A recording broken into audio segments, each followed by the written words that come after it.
శ్రోతలందరికీ నమస్కారం. ఆదిలక్ష్మికి చెప్పలేని సంతోషంగా ఉంది.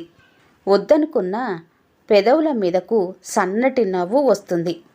ఇంటిలో అందరూ తననే ప్రత్యేకంగా చూస్తున్నట్టుగా అనిపించి పెరటిలోకి వెళ్ళిపోయింది.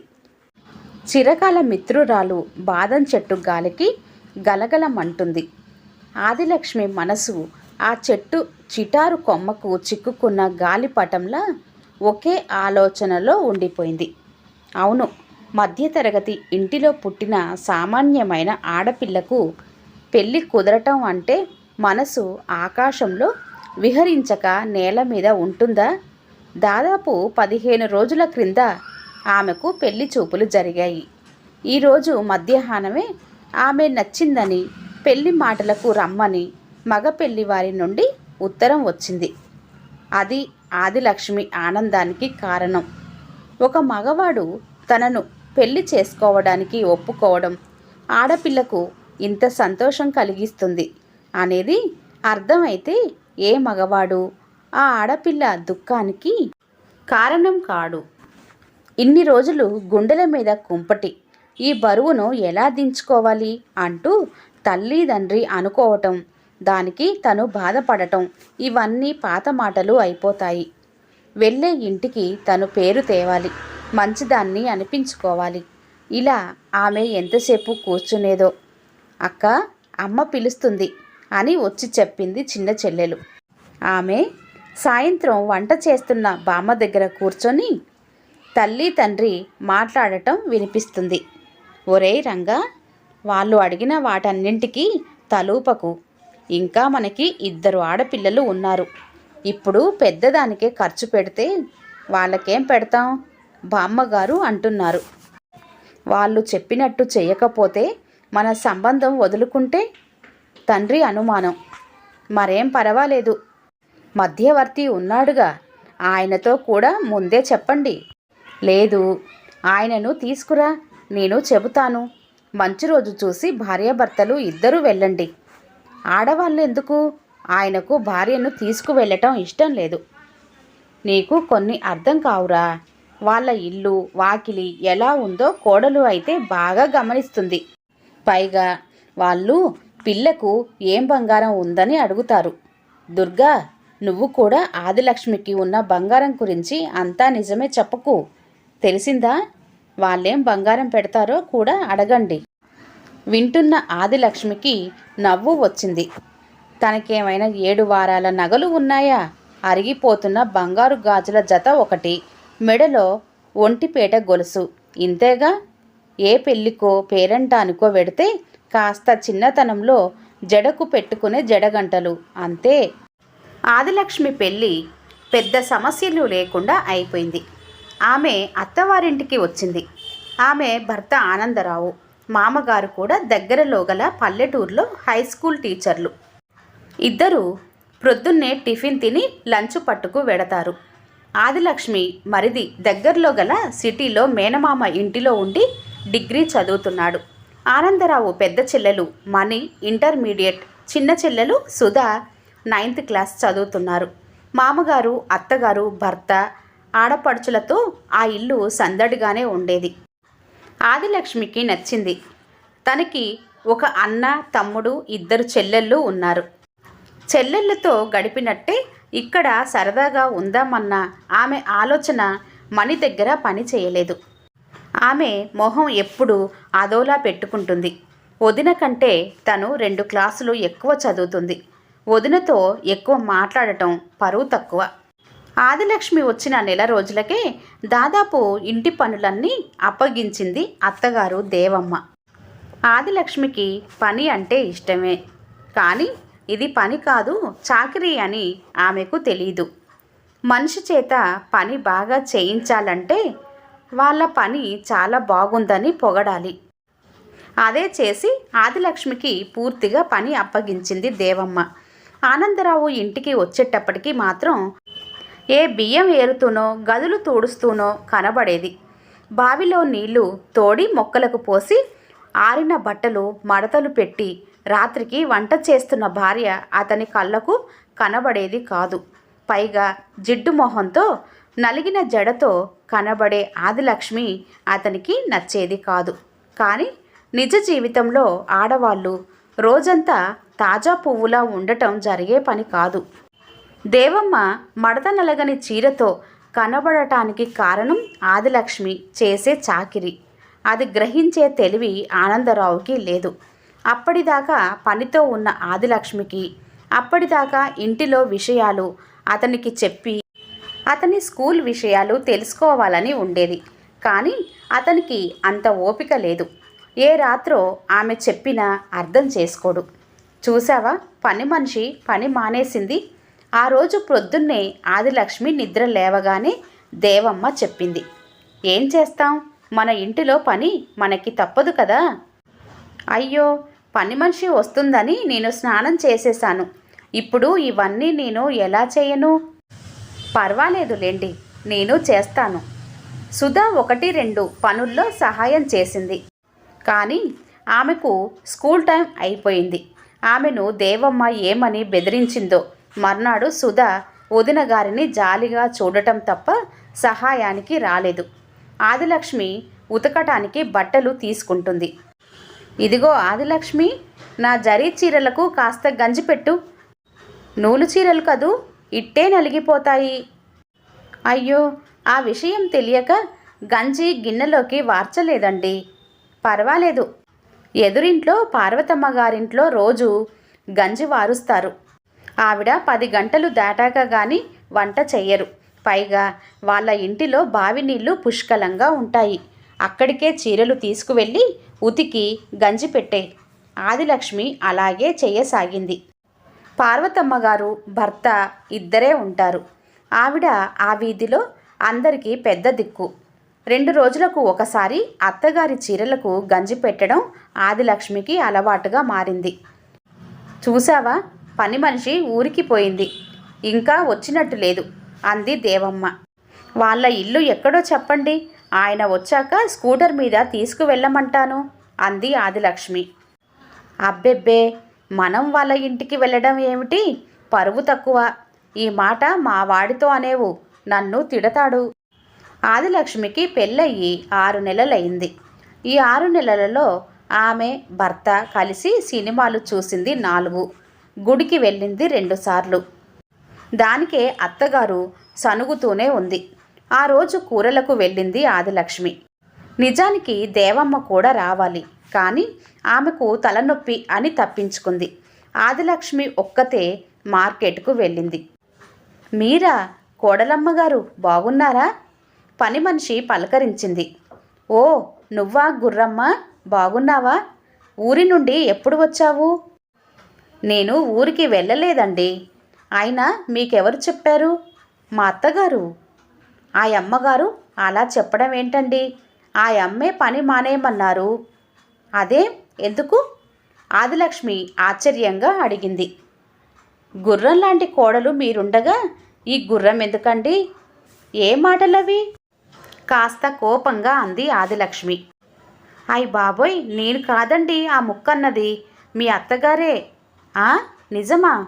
లేకపోతే మిమ్మల్ని అలా అనడానికి నాకేం అవసరం అండి? 1 నిమిషం ఆగి అంది గుర్రమ్మ. అయినా కోడలొచ్చాక డబ్బులిచ్చి నాలాంటి పని మనిషిని ఎవరు పెట్టుకుంటారండి?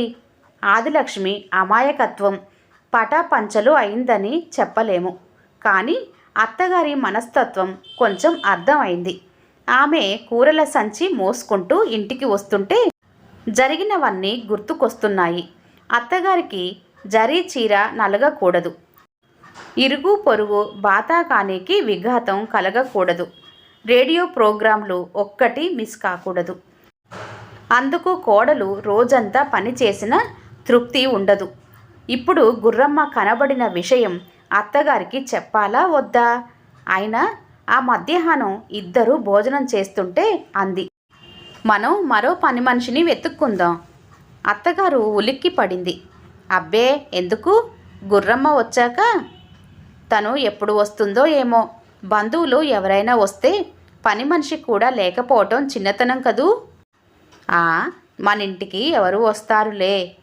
నిజం చిన్నదైనా పెద్దదైనా ఒప్పుకోవడానికి మనిషికి మంచి లక్షణం ఉండాలి. అది దేవమ్మకు లేదు. ఆదిలక్ష్మి భోజనం చేసి వారపత్రిక చదువుతూ నడుం వాల్చింది. ఏమిటమ్మాయి, ఇప్పుడు పడుకున్నావు? ఆరిన బట్టలు తీయలేదు. అన్ని బట్టలు ఆరాక సాయంత్రం తీస్తానులేండి. మొదటిసారి తన అధికారం కోల్పోతున్నట్టు ఫీల్ అయింది దేవమ్మ. ఆ ఉదయం ఇటు టిఫిన్ అటు వంట చేస్తూ బిజీగా ఉంది ఆదిలక్ష్మి. వదినా, జడవేయవా? వచ్చింది సుధా. నాకు పని తీరటం లేదు. మీ అమ్మగారిని వేయమను. అమ్మ నిన్ను అడగమంది. నువ్వైతే బాగా జడ వేస్తావు.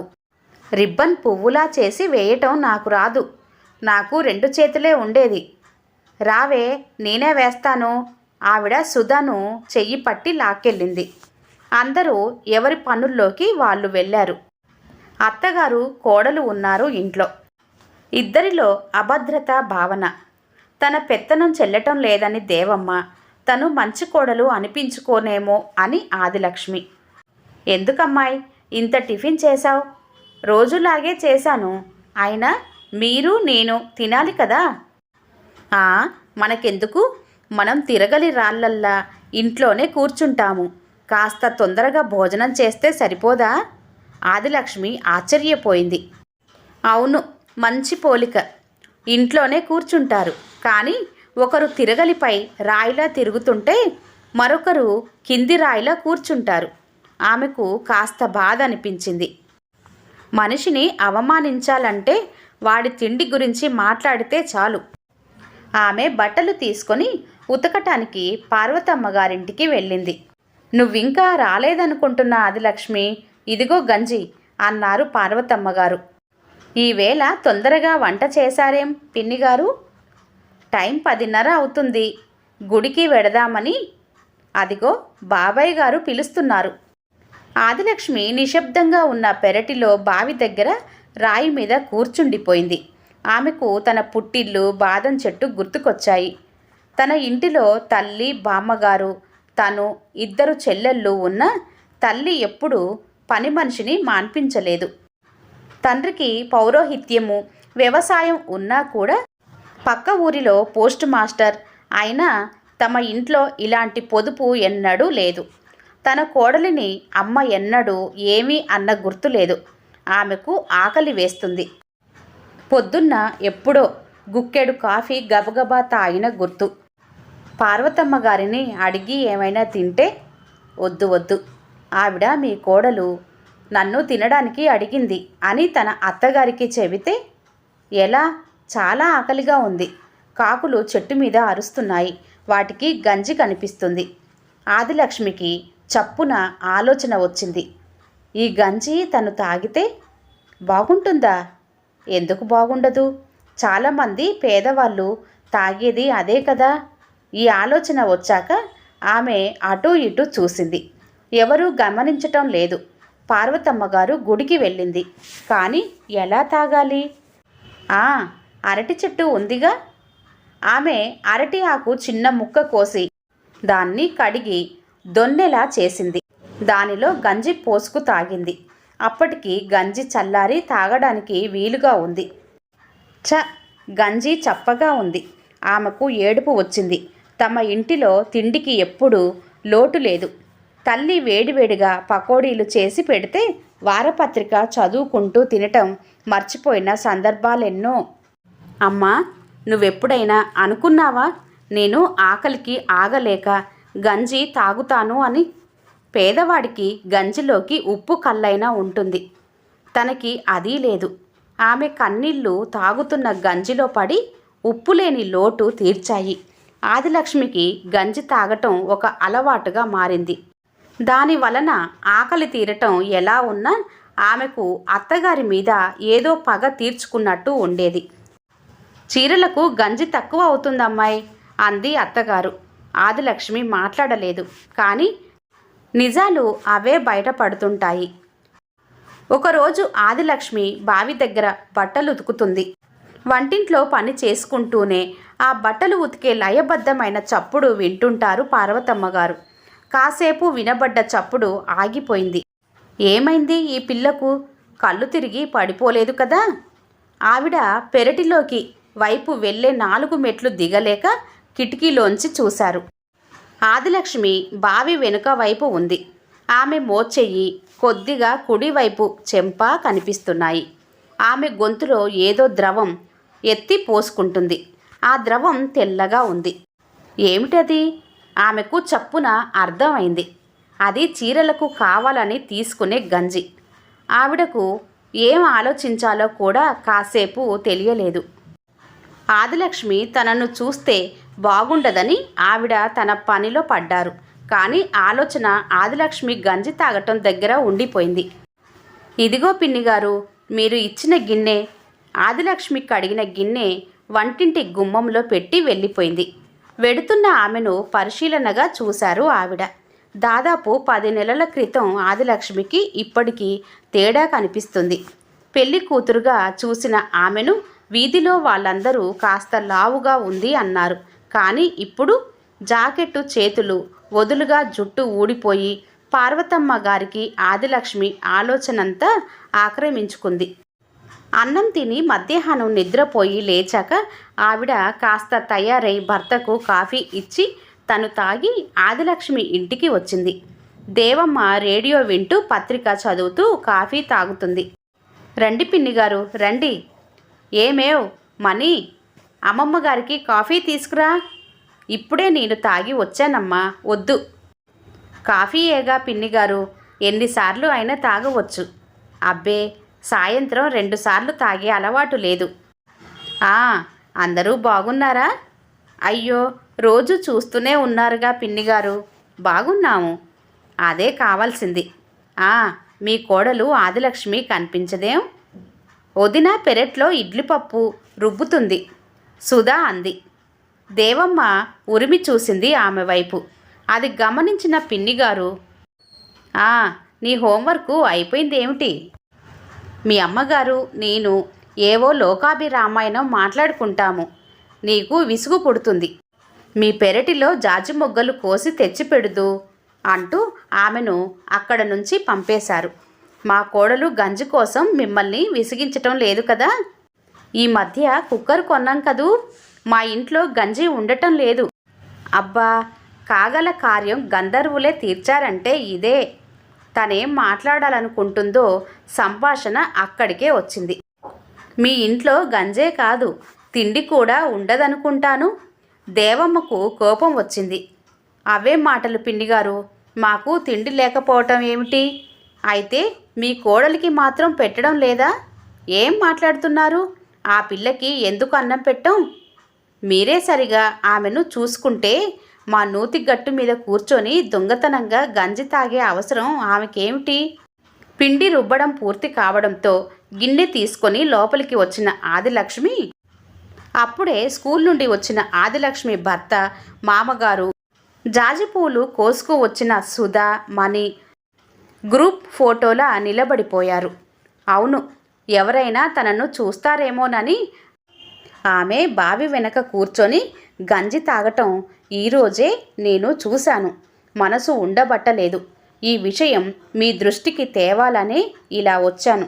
చూడండి, పెళ్లినాటికి ఇప్పటికీ ఆ పిల్ల ఎంత చిక్కిపోయింది. నేను తిండి పెట్టడం లేదని మీకు చెప్పిందా? కోపంగా అడిగింది దేవమ్మ. లేదు లేదు, నేను చూసిందే ఈరోజు. వెంటనే వచ్చి చెబుతున్నాను.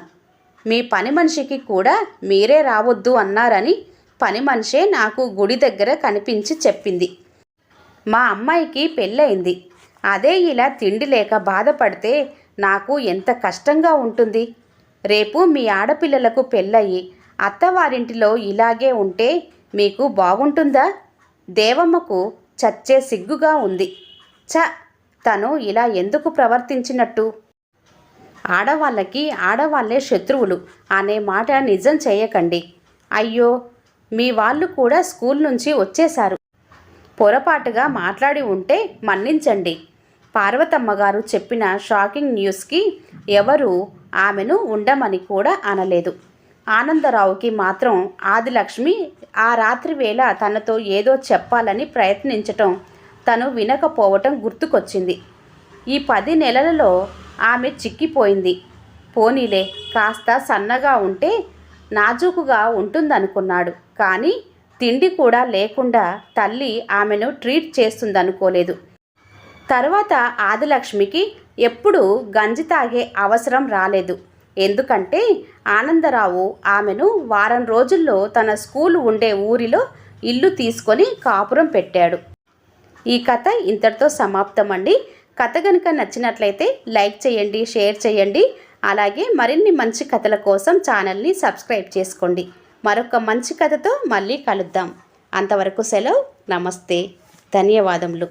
అలాగే కొత్త వారు కనుక మన ఛానల్ని ఫస్ట్ టైం కనుక చూస్తున్నట్లయితే దయచేసి సబ్స్క్రైబ్ చేసుకోండి. Thank you.